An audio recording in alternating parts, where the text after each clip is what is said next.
A single NVIDIA H100 chip is about the size of a thick slice of bread, but it generates more economic value than most small countries. Right now, NVIDIA is pulling in a projected $37.52 billion in quarterly revenue, which translates to roughly $400 million in profit every single day. That is roughly $16 million every hour, even while the world sleeps. This isn't just a successful business cycle, it is the greatest concentration of wealth and computing power in the history of the Silicon Age. And the way they're doing it is genuinely brilliant.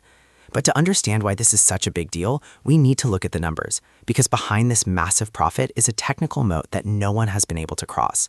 Let's break down the economics of the AI gold rush. NVIDIA's margins are the stuff of legends, with gross margins hovering around 75%. For every dollar spent on a chip, NVIDIA keeps a massive chunk of it as pure profit. This is only possible because they aren't just selling hardware, they're selling the oxygen of the AI industry. The demand for their Blackwell architecture is so high that supply is booked out for months. Companies aren't just buying chips, they are engaging in a desperate arms race where the person with the most compute wins. This has created a feedback loop of unprecedented growth.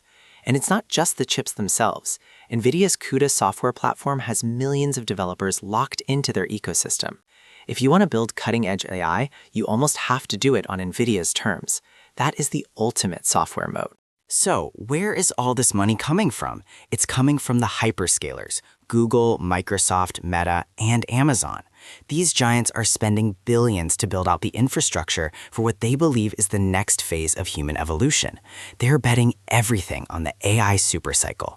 In the last quarter alone, the capital expenditure of these four companies reached staggering heights.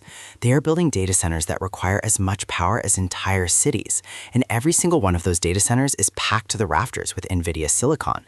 But here is the fascinating part. Even with these massive profits, NVIDIA isn't slowing down. They're actually speeding up. They've moved from a 2-year release cycle to a 1-year cycle, leaving the competition in the dust. This acceleration is a response to the growing complexity of large language models. As models like Llama 3 and GPT-4 grow, the compute required to train them scales exponentially. We are moving from the era of training to the era of reasoning and inference at massive scale. NVIDIA CEO Jensen Huang calls this the new industrial revolution. Instead of steam or electricity, the new commodity is intelligence, and NVIDIA is the only company that can manufacture it at this scale. But that monopoly is starting to create some very powerful enemies. To stay ahead, NVIDIA is already looking past Blackwell. They are preparing to launch an entirely new platform that changes the physics of how chips talk to each other, and it's named after a woman who changed our understanding of the universe. The numbers are wild, the demand is infinite, and the technology is moving faster than anyone predicted. But can NVIDIA maintain this $400 million a day pace forever?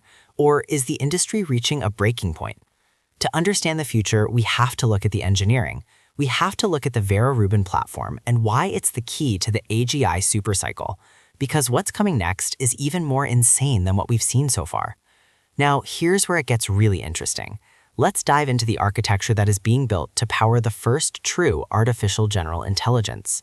For years, the hyperscalers, Google, Amazon, and Meta, have been NVIDIA's best customers, but they are also their biggest potential rivals. They've realized that as long as they rely on NVIDIA, they are essentially handing over their profit margins to Jensen Huang. This has led to the Hyperscaler Rebellion. These companies are now accelerating their own custom chip production. They aren't trying to sell these chips to the world, they are building them to run their own massive AI workloads more efficiently. Google was the first to move with their tensor processing units, or TPUs. Now in their 6th generation, known as Trillium, these chips are specifically designed for the math that powers neural networks. And for Google, they are a game changer. Amazon isn't far behind with their Trainium and Inferentia chips. By building their own silicon, AWS can offer AI compute to startups at a lower cost than if they used NVIDIA hardware. It's a classic vertical integration play. Then there's Meta. Mark Zuckerberg recently announced the MTIA, the Meta Training and Inference Accelerator. Meta has the world's largest collection of H100s, but they know that to sustain their AI roadmap, they need to control the silicon. But building a chip is only half the battle. The real challenge is the software. NVIDIA's CUDA is so deeply embedded in the industry that switching to a custom chip is like trying to change the engine of a plane while it's flying. To break the CUDA monopoly, the Rebellion is turning to open-source software.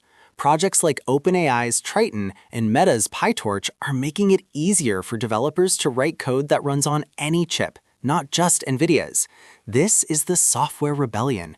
If these open-source stacks become the standard, NVIDIA's biggest advantage disappears. Suddenly, a chip from Amazon or Google becomes a viable alternative. This is why NVIDIA is fighting so hard to keep their software ecosystem closed and proprietary. But don't count NVIDIA out. They are moving so fast that by the time a competitor catches up to the H100, NVIDIA is already shipping Blackwell. And by the time they catch Blackwell, Rubin is on the horizon. The most likely outcome isn't the death of NVIDIA, but a diversification of the market. NVIDIA will likely remain the king of high-end training, while the hyperscalers take over the inference market, the day-to-day running of AI models. This would create a two-tier AI economy. One tier for the massive frontier models that push the boundaries of AGI, and another tier for the billions of smaller, specialized AI agents that will soon inhabit our phones and computers. This diversification is actually good for the industry. It lowers costs, increases competition, and ensures that no single company has a total monopoly on the most important technology of our time. So, where does this leave us? NVIDIA is currently the most profitable company in the AI revolution, making $400 million every single day. Their engineering is unmatched, and their roadmap to Vera Rubin and AGI is the most ambitious in history. But the giants are waking up. The rebellion is real. The custom chips are coming, and the software moats are being bridged. We are entering the most competitive and fascinating era of computing history. The AGI Supercycle is just beginning, and whether it's powered by NVIDIA's Rubin or a custom chip from a hyperscaler, one thing is certain: the world is about to get a whole lot smarter. The only question is, who will own the intelligence?